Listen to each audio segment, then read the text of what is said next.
if you're not taking like the 4 to 6 hours that it takes to make a business plan, you're not going to be able to sacrifice the 400 or 4,000 hours that you need to do to make your business viable.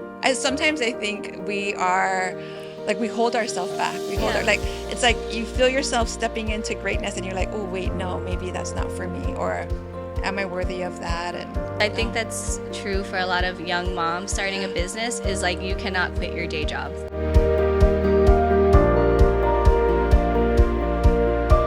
Welcome to the Mapuana Read Show. Today I have two amazing things happening. One, we got my girl Brittney Lau here with us.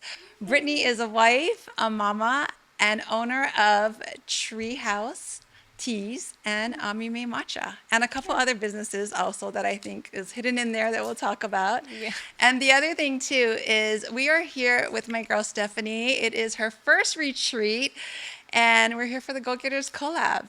Thank you so much for being here, and thank you, Steph, for having us. Yeah, thank you for having me. Welcome to the show, my friend. Thank you. The thought of talking for this long is kind of daunting to me, so please start asking questions. Right. Okay. I'm just joking. But not joking. Yeah, not joking. Take me on your job. So there's this thing that I like to call the job, so journey on becoming. So take me on this 2-3 minute journey on who you were, a little bit about you, and how you ended up here. Ended up here. So I grew up in Maui. It's a very, very fun place, but a very small place. I think I always felt kind of suffocated growing up. And now I wish that I could just move back there and go hide in the mountains and not ever have to be in a city. So after high school, I moved to the mainland. I went to a college in LA, and I was quickly like, well, I don't like it here either. So I moved back home to UH. And then I went to grad school. And then turns out what I went to grad school for, I didn't really want to pursue a career in that anymore. So my second year of grad school, I was like, you know what? I've always really loved tea. I've always been very into Gung Fu Cha. I've always kind of, took to this practice in my life. So I got certified to become a tea sommelier, which is very random. Not a lot of tea professionals even need this certification. I just kind of did it because they were certifying in Honolulu. And then after grad school, my parents are like, well, what are you going to do? And I was like, oh, I think I'm just going to like work in tea. And they were like, what does that even mean? And so I did, and I did manifest. I don't know if I manifested the job, but I did end up getting a job as a tea sommelier, which is kind of random. I worked at the Kahala Hotel. I was the tea room manager. And then just because I was a tea sommelier, they were like, we're going to call you that because that sounds luxurious. And then I just continued to work in food and beverage. And then I quit that job, but I had made their custom tea menu. Oh, sorry, Sam. And so my food and beverage director at the time was like, well, why don't you just like make a business and then you can just continue on as our vendor, because how else are we going to make these teas for now? And that's how Treehouse Teas started. So originally it was just referral. Even to this day, it's just referral, really. People kind of hear about this like kind of obscure tea lady that has access to all these weird Hawaii grown teas, and they'll reach out to me. And then when the pandemic happened, I was like, you know what, maybe I do want to do retail. So I started packaging my teas, and that's the first time I sold it to the public. And then I did a couple other things. Some things worked out, some things didn't. And then in 2023, I had the opportunity to open a boutique in Kaimuki, which I love, Kaimuki town. So I was super excited to do that. I didn't have a name. So I had a daughter, and her name's Amelia Mei Ling. So I called it Ami Mei because I felt like that just kind of rolled off the tongue nicely. And yeah, that was a tea and wellness boutique. So the first iteration of Ami Mei, what people know now as Ami Mei Matcha, was actually a tea and wellness boutique. Oh my gosh, I had no idea. Yeah. I love that. Yeah. Yeah. Okay. And is there other businesses that you have, or? Yeah. So I'm in the Goal Getters collab, which is like what we're all here today, because I actually want to get out of products, like physical products that you sell to people, and go into services.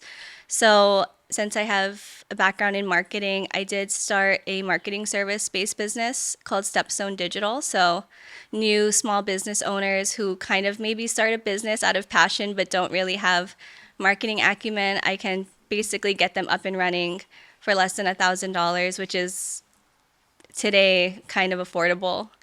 I also help my husband run his business, and that's kind of the main thing I'm doing right now.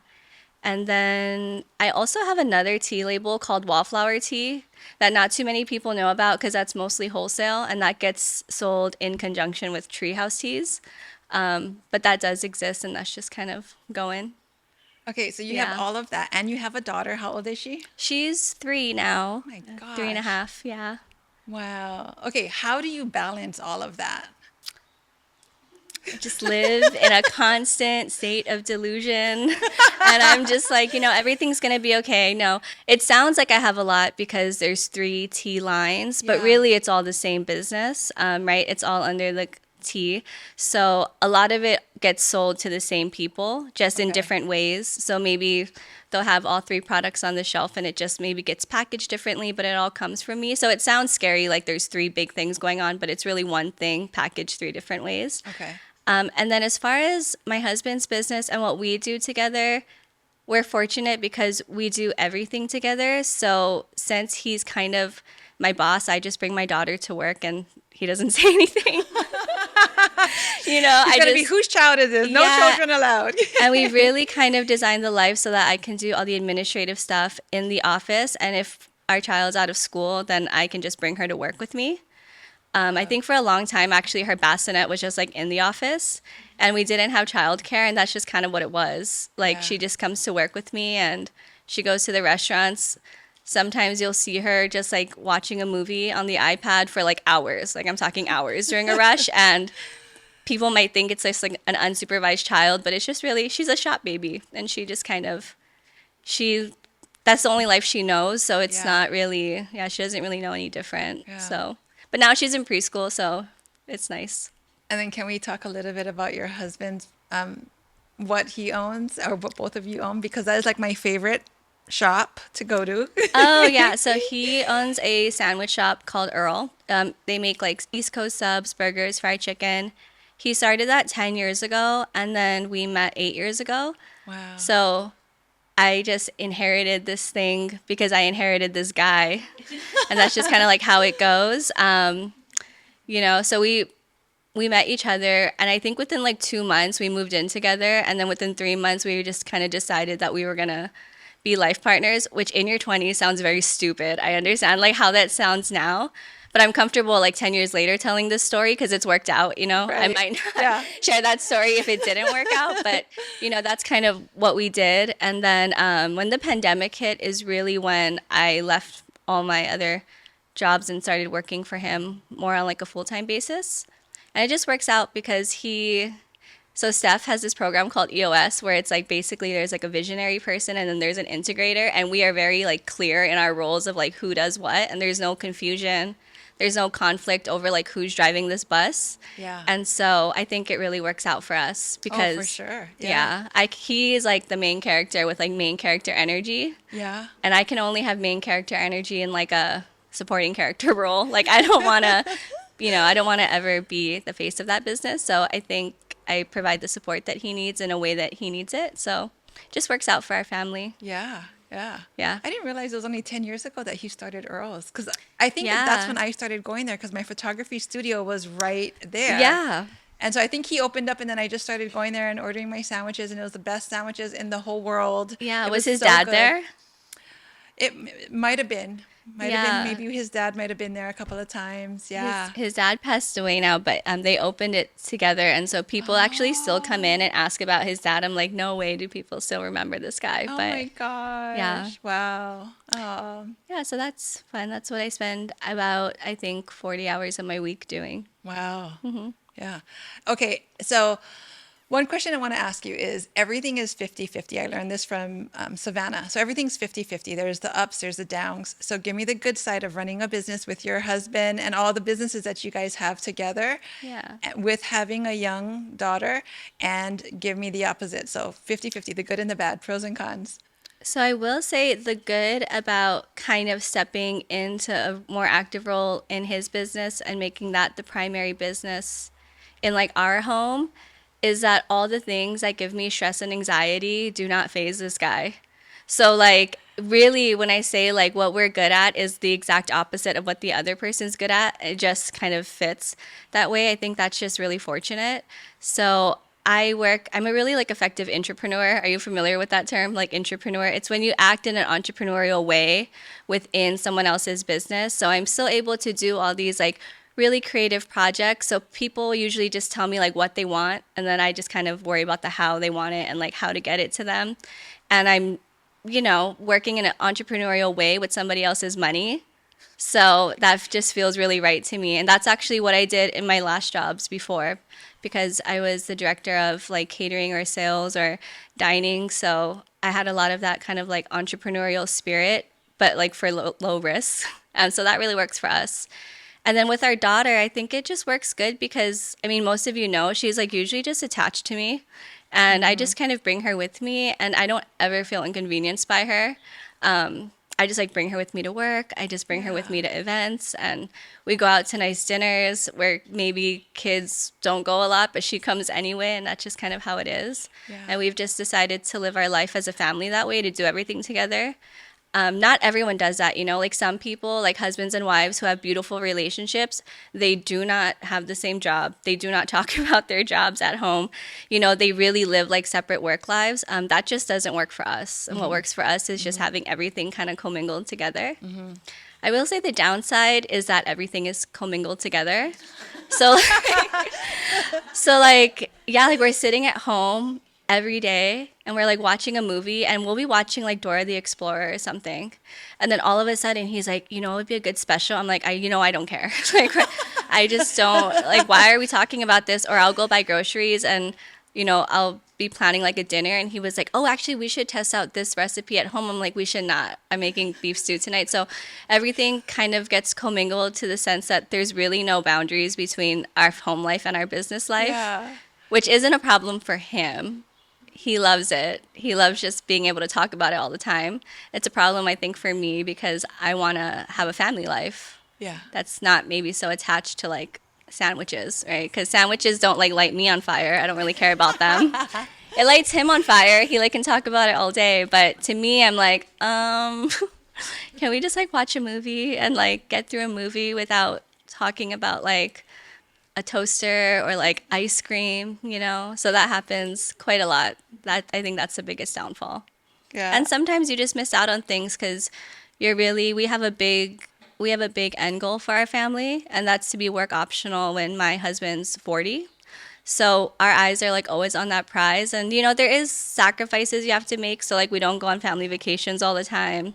We don't go out, like, what I mean? We just kind of make sacrifices for the end goal. So sometimes that can feel like a downfall. But I think if you keep reminding yourself like, okay, this is all for like the, the bigger goal that you really want, then it's fine. Yeah. Well, your daughter is getting this whole entrepreneurial lifestyle that this is going to be so normal for her that when she grows up, she's probably going to own multiple businesses. I hope she just takes the one that we're building for her. Right? No, I'm just joking. No, but I told my husband, I was like, we should always not want to push that on her. We should really encourage her to like do what she wants to do and to follow her dreams, because we got to do that. We like got to do whatever we wanted. So just because you build this big, beautiful thing and you tell her she can have it, I don't think we should like require her to take it. I never thought about how she'll grow up and think about it. I think she's a child, so she doesn't know any different. Yeah. Like, I don't think she knows that other kids don't go to work with their parents, She doesn't know that, like, she doesn't know what an office looks like. Yeah. She like fully was in the garden at her preschool the other day, and they had like mint, and her teacher was like, oh, your daughter was like eating the raw mint. I didn't know if that was okay, so I'm just telling you. And I'm like, oh, she actually just like does that. Yeah. I don't know, because she comes to farms with me for the tea business and everything. So that's just her life. And then she just would tell her teacher, like, it's fine, my mom's a tea blender. And her teacher was like, I don't know, she just started saying something about like a tea blender. I don't really understand. I'm like, oh no, it's fine. Yeah. She can eat the dirt. Yeah. Yeah. Oh my God. I never thought about that. Yeah. It's scary. No, but I think it's good. I think I feel like it's going to make her very fearless for her to be able to go out there and be like, I want to do this. I saw my parents do, like, want to start a business, and I saw them do it. And whatever I decide I want to do, I can do it too. Yeah, she'll definitely have that support, because I don't foresee me or my husband being like, oh no, don't take that risk. We'd Yeah. probably just be Yeah. like, yeah, go for it. And like, if you lose all your money, please don't call us for help. Like, you're on your own because that is a Just learning. figure it out. Just Yeah, figure because it that's a out. learning experience you also have to, experience as an entrepreneur. Oh yeah, for sure. Yeah. That's okay. So that leads me into my next question about failure. Have you had businesses that have failed, and when do you know it's time to pivot? Um, I've had many experiments fail. So the most recent one that I guess more people know about is my husband wanted to open a bigger second concept. He wanted to open a large pizza shop, and pizza shops, if you don't know, are very expensive. Like a pizza oven can be like hundreds of thousands of dollars. And at the time, I was like, maybe we should do like more low stakes learning. So we had a space because we had moved one of the shops. And so we turned it into a burrito shop.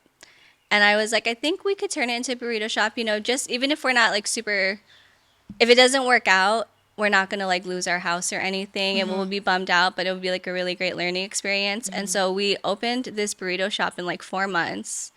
And at the beginning, it was super busy. People really liked it. And I thought, like, oh, maybe we're actually just going to open more of these burrito shops. And then at the time, there was just a lot of things happening. It was like right after the pandemic. So inflation started to get crazy. Like, you could not price your menu to keep up with this inflation. And then I had also just experienced that, like, we didn't want to start building things from scratch anymore. So at the time, his other company was viable and doing really well. And so there's like this saying, like, what got you here will not get you there, right? So like what gets you to six figures, that mindset doesn't get you to seven, and then that mindset has to change again to eight. But that also works backwards, right? So if you have like this great business at like a seven-figure level, and then you try to build something brand new, and then you haven't really adjusted that mindset, we were just like spending money, like we were like spending money like how we would in the other businesses when we hadn't really made that revenue yet. And then by the time we realized that, I felt like it was maybe too late. And then it was also causing a strain in our relationship. And so we were like, you know what, just like close this thing down. Like, we don't care. Just get rid of it. And, I think we're happier for it. We decided to just open up more of the one concept that we had. So that was a big failure and lesson. Ami May Matcha, which now I think people really like and is getting quite a lot of good traction. People, right? Like, you didn't realize we had a boutique. So the first No. iteration of Ami May was maybe a clusterfuck. It was really maybe really a failure in a lot of ways because it was a retail brick and mortar boutique. And so by the time I had got it to be profitable into like a state where it was like, okay, this is like now making money, I was like, oh my God, but like, what do I have to do to make it keep making money? And I had wrote down like this whole list of like things like I was going to have to do all these things to keep it on this trajectory. And then I had an honest conversation with myself. I'm like, do you want to do all these things? And I'm like, no, I don't want to do all these things because all those things essentially just gave me a job. And I hadn't had a job for a long time and I wasn't looking for a job, right? If I wanted a job, I would just go get a job. So I closed down the boutique because, yeah, I just wasn't willing to do the work. And sometimes that's just the answer, that you're not willing to do what it takes, but maybe you're able to do something else. So the matcha was the one product that was doing really, really good in that boutique. So I was like, you know what, I'm just going to sell matcha online.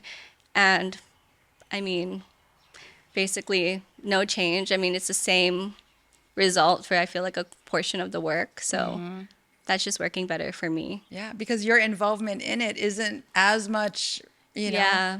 I'm not like sitting there at this like matcha shop waiting for people to come in. I'm not like Yeah. having to run crazy promotions for like 400 different products, right? We only have this one product, Yeah. which is what Yeah. people were buying anyway. So I felt like I was really killing myself for people to try to like all these like mushrooms and like metaphysical things when people were just coming in like, we just want your matcha. And my matcha was private labeled anyway. Yeah. So I was like, oh, well, let's just like become a matcha company. Yeah. Do you And sell to other like coffee shops or tea houses? yeah, so I sell to two right now, but again, attached to the other tea lines, right? So usually someone's already carrying Treehouse teas and they'll reach out to me and they'll be like, hey, matcha's really popular. Like, do you carry any matcha? And I'm like, I happen to have a matcha line. So yes, I do.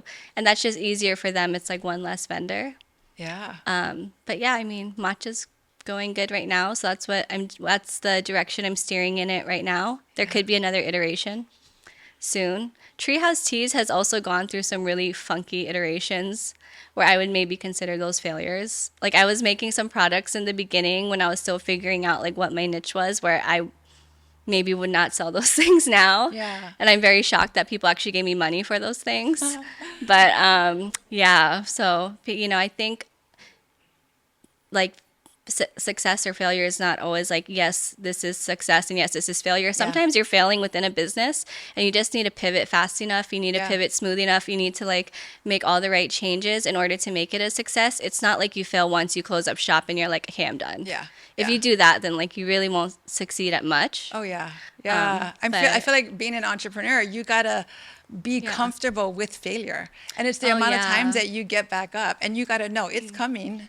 Yeah. Okay, I will say though, one thing is that it's so uncomfortable to fail and then fail in front of people. Like, you know how you're saying like, I'm going to do this and I'm going to do that. Yeah. And then to fail in front of people, you're just like, oh my gosh, I told everyone that I'm opening a burrito shop, or I told everyone I'm going to do this. Yeah. But I honestly think it's the quicker you get back up is the quicker you're going to go on to your next step and succeed. You like when your canoe sinks, you don't go down with it. Like you got to just swim and figure it out. You have a lifeboat, right? Yeah. Like just go. You are your lifeboat with no vest. Like you just got to go figure that stuff out. Yeah, I think that does keep a lot of people from doing things and taking risks. They're like, oh my God, what are people going to think? Yeah. I just like made peace a long time ago with like, I just don't care. Yeah. Because the only people who like don't fail, don't try, right? So like. Exactly.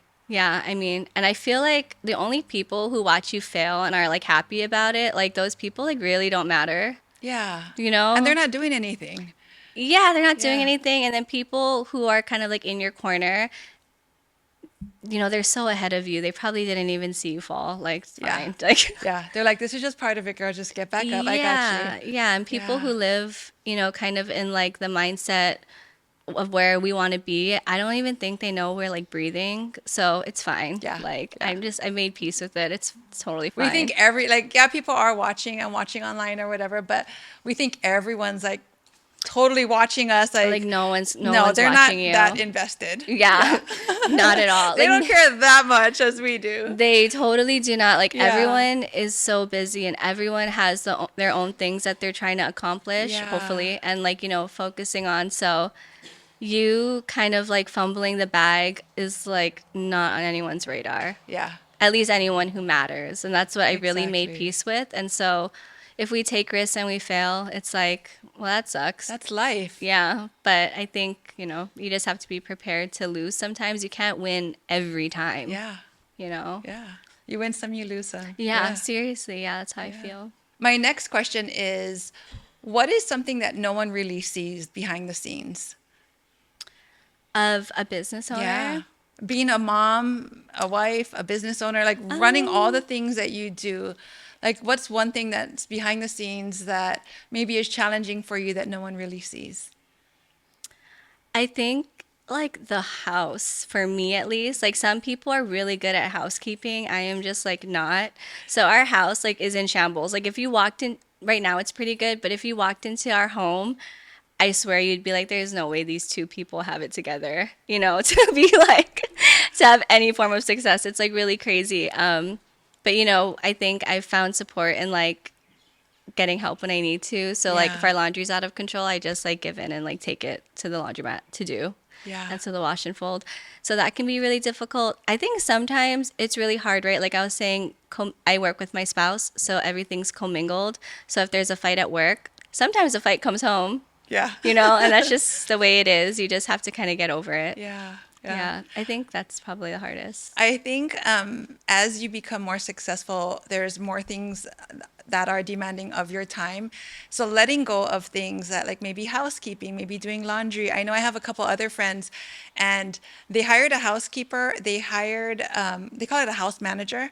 And then they hired someone to like do their laundry and stuff. And one of my friends said, she was like, I felt so embarrassed. She was like, I was hiding my underwear because I didn't want her to do my to see it. yeah, to like wash my underwear. And she was like, but then I thought this woman thinks I wear no underwear. Like, so, Yeah. but I think the more successful you become, you have to let go of certain things that maybe aren't Yeah. really, like your time is everything. So is doing laundry, is scrubbing the toilet the best use of your time? And then also at the same time, like I didn't grow up that way. So like, Yeah, me too. So like the thought right. of someone doing that, I'm like, ooh. Does it make you feel like, are they going to judge me? I'm going to be lazy, or like, what's my family going to think? Or, My family just calls me lazy. They're just like, you just need to clean your own stuff. So if I'm really, really backed up, I like literally will call my mom and I'll be like, hey, what are you doing this weekend? Do you want to come visit me and like see your granddaughter? And she's like, your house must be messy. I'm oh like, it my is. gosh. So yeah, but I don't know, something about like having a house manager to me just almost seems like I'm undeserving of that right Right? now. Maybe, if we're over the hump, I don't know. I just something about that feels a little strange to me, but I had housekeepers in the past, especially when I was so newly postpartum because Yeah. my husband was at work. It was like the pandemic, so my Yeah. our parents actually couldn't fly here at the time. Yeah. Yeah, and I just was really drowning where I think we did just give in and hire someone to do our laundry, hire housekeepers, Yeah. hired a nanny because otherwise, the mental state was not there Yeah. to Yeah. do anything. Yeah. Yeah. Okay, one thing I want to talk to you about is what you said about you being worthy of having a housekeeper or of having someone help you, having a nanny. I think as we level up and we move into different levels of what we feel is success and we come into money and stuff and we know we need the help, but the worthiness of it, like feeling like, am I worthy of this money? Am I worthy of having a housekeeper? Am I worthy of even asking for help? I think that that's something huge that a lot of entrepreneurs go through, like the higher up the ladder, the more help you're going to need, but the feeling worthy of, am I deserving of this money?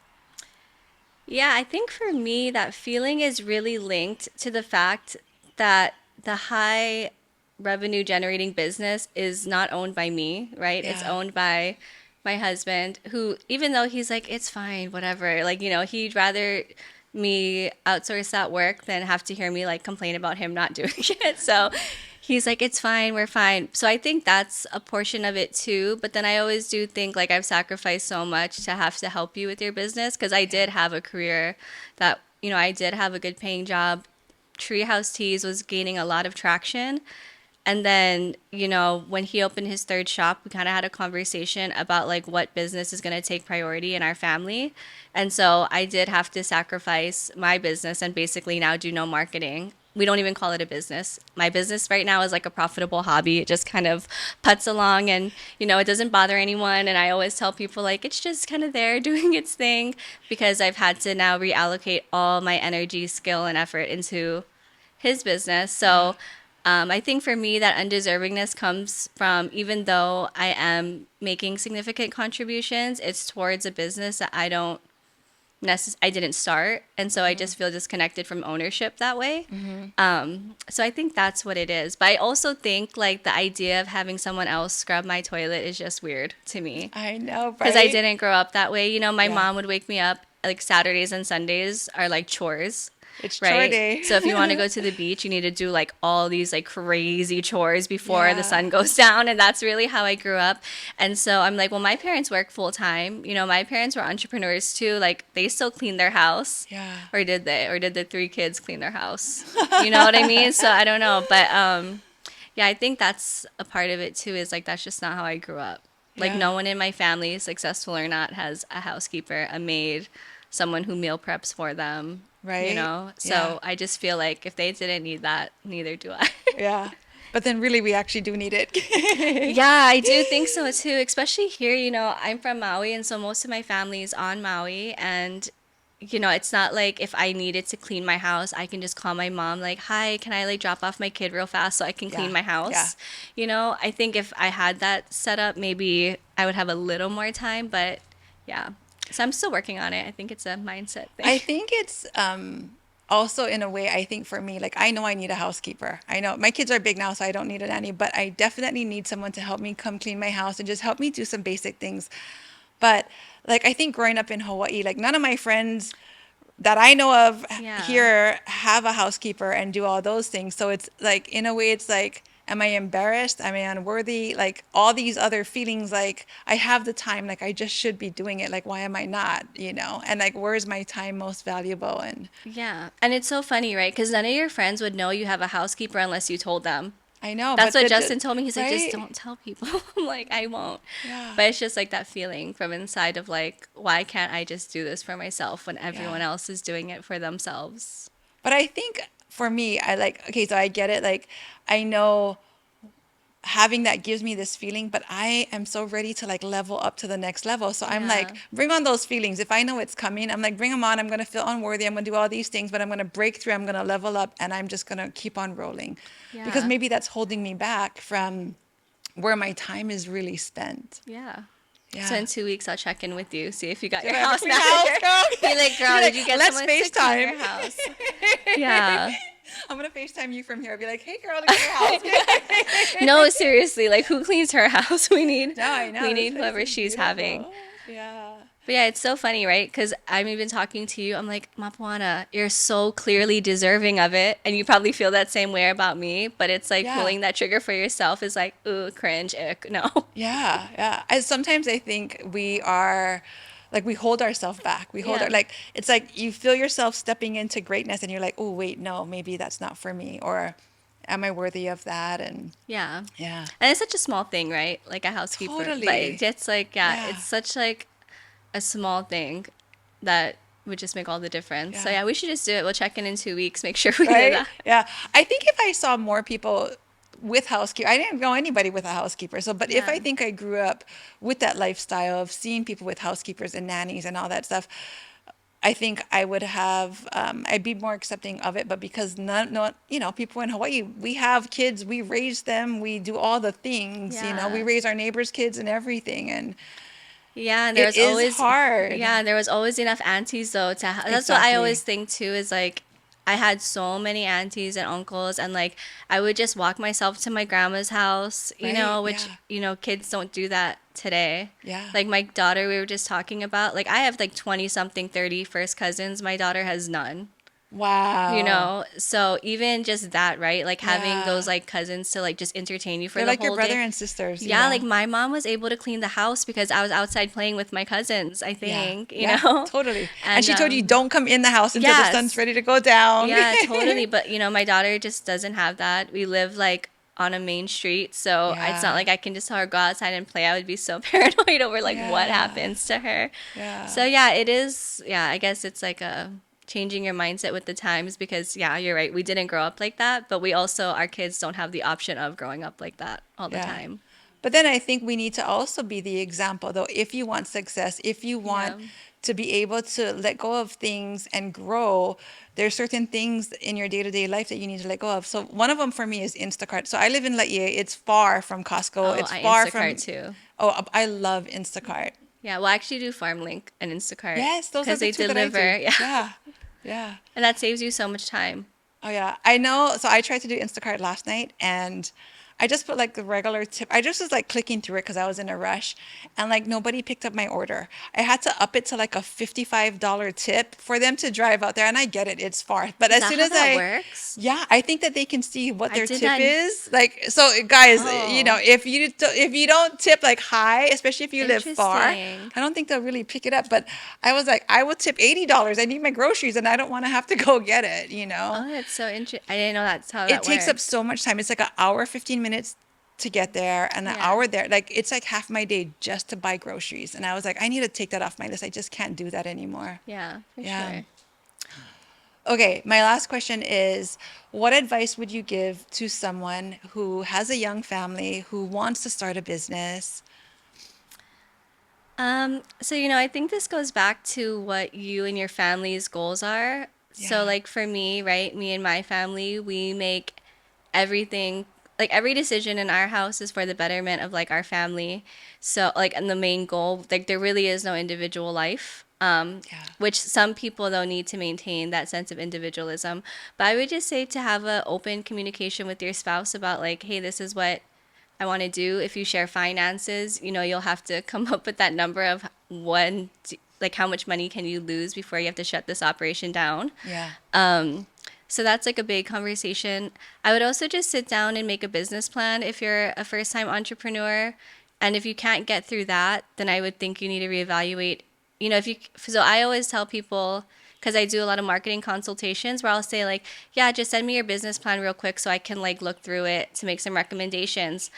And a lot of small business owners don't even have that. And I'll be like, that's so important, because if you're not taking, especially with AI, if you're not taking like the 4 to 6 hours that it takes to make a business plan, you're not going to be able to sacrifice the 400 or 4,000 hours that you need to do to make your business viable. Because no matter what you think you're doing, so if like you're a jewelry maker or you're a lay artist or you're, whatever business you think you're going into, your new job is now sales.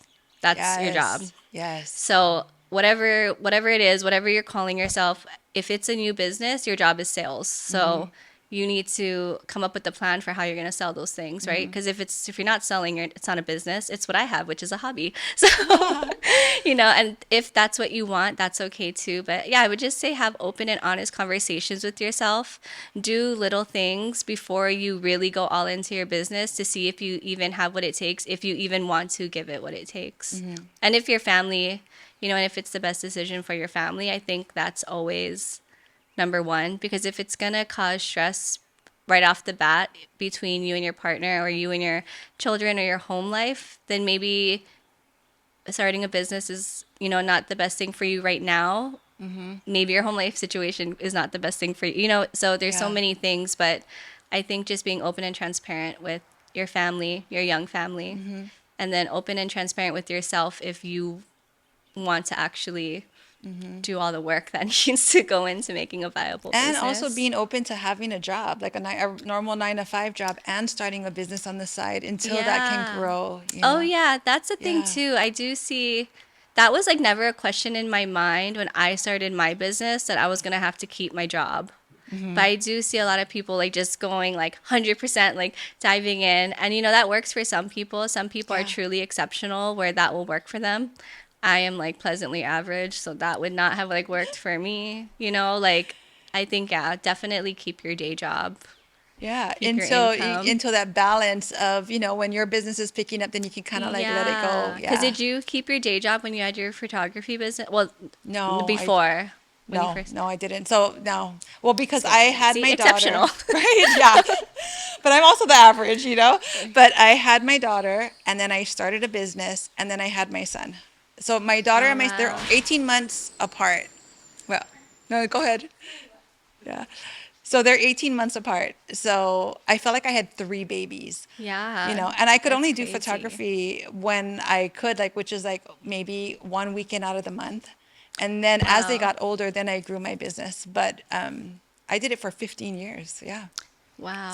it takes time. Like I think as a mom, as a business owner, you just do what you can in that moment. Sometimes there's so much pressure on us to be like, we see all these things on social media, like this person's doing this like big things, but you don't know Yeah. the backstory, and you don't know Yeah. really how long it really took them to get there. Yeah, because that vision that you're seeing now is probably like the 10th iteration of what they've done. Yeah, exactly. And You the know? many failures that they Yeah. failed and got back up, and yeah, Yeah. That's interesting. But you did have a job. You were a mom. So you had to like keep, you yeah, know what I mean? Because you yeah. didn't have anyone helping you. No, So I think no, that's true for a lot of young moms starting a yeah, business is like you cannot quit your day job. yeah, Like not an option, right? You have to like Tiara is homeschooling her kid, right? yeah, So yeah. having to do like all the mom things and really keep up your end of whatever you contribute to that relationship Yeah. is super important. But then also knowing that your kids are only young for a certain period of time, and it's such a short Yeah. clip in your life. Like it's just a short moment that they're going to be young. Don't tell me No, yo, seriously. And it's like once it's gone, that's gone. Like your business, like you can kind of put that on the side, like put that on simmer, but like bring the, that. Yeah. that chapter is so short. So enjoy it while it lasts, because once they go to school or as they become Yeah. teenagers, it gets, less and less. They're going to want to hang with you and stuff. Yeah. That's Don't how, say I mean, my that. kids are, yeah, they're like 14 and 15, and they would rather be with their friends than with me. No. Yeah, but my big kids, it's like a circle. Okay, so they're young, they're with you all the time, they become teenagers, then they don't want to be with you, and then they get older, and then they want to be with you again. So, That's nice. yeah, Eventually they come back. yeah, Okay. they do. Thank you so much for being here. Does anyone have any questions? So, this question for you, Britt, is what are your favorite strengths about yourself as a mom, a wife, and a business owner? Um, I think as a mom, my strength is really that I don't let my daughter interfere with my life. Like she doesn't like I don't know, everyone was like your life's going to change when you have a kid, but my life really like did not change. I just do all the same things I did, but now I have like a kid on me. And then as a wife, specifically to my situation, we always joke about like how lucky Justin got that I was already in food and beverage. And I was in food and beverage for like 15 years, so lucky him. As a wife that does business with my partner, I just happen to already be at like a director level in what he did. I don't know if I have anything I particularly love about me as a business owner other than, again, that constant state of delusion that everything's going to be okay and just like eternal optimism, like it's fine. And sometimes it's like the Titanic, it's going down, and you're like, it's going to be fine. You know that It's scene where they're playing fine. music and it's going down. You're like, There's a it's going lifeboat to be somewhere. okay. Yeah. Yeah. Yeah. Thank you so much for sharing your journey with us. I wanted to know with your creation of teas, because I'm a tea lover as well, what inspires you in your flavors and everything that you make? Yeah, so I actually sell no flavored tea. Because yeah, like that's one of my big campaigns against natural and artificial flavorings. But I do single estate teas, so a lot of our teas are terroir driven, so really driven by like the environment around you. Treehouse teas is 100% Hawaii grown, so we don't import any ingredients. There is a really large, thriving community of commercial tea farmers in Hawaii, but it's still lesser known. Most of them are on Big Island. So we work with 12 farmers right now. So I always say 12 and counting, hopefully always growing. And then farms come and go. So like, they try. So what really inspires me is like the farmers because most people when they start a tea company, they really purchase online, and the tea gets shipped to their door. I actually like will go see the farmers and I see their whole operation. And I can see how manual it is. And so they really inspire me because everything that they're doing is truly like by hand. And it's really, you can really like taste that love that they put into the tea because the tea is handpicked, handcrafted, hand processed. And I think that really comes through in the flavor. So I actually have very little inspiration for the flavor. It's really up to the farmers. And I'm just kind of their conduit for getting that to the public, I guess. Yeah. That was so Thank good. you. Thank you. Thank you so much, Britt, for being here. And thank you, Stephanie from the Go Getters Collab, for having us. I will say one thing. If you're interested in joining Go Getters Collab, gogetterscollab.com. I'm in it, Britt's in it. And thank you so much. It's like such a great space for entrepreneurs or even for someone who wants to start a business, but you feel like you're kind of like lost and not sure how to go about it. Stephanie will definitely guide you in the right direction, give you steps with deadlines on what to do, how to do it. So hope to see you there. And thank you so much for tuning in. Yay.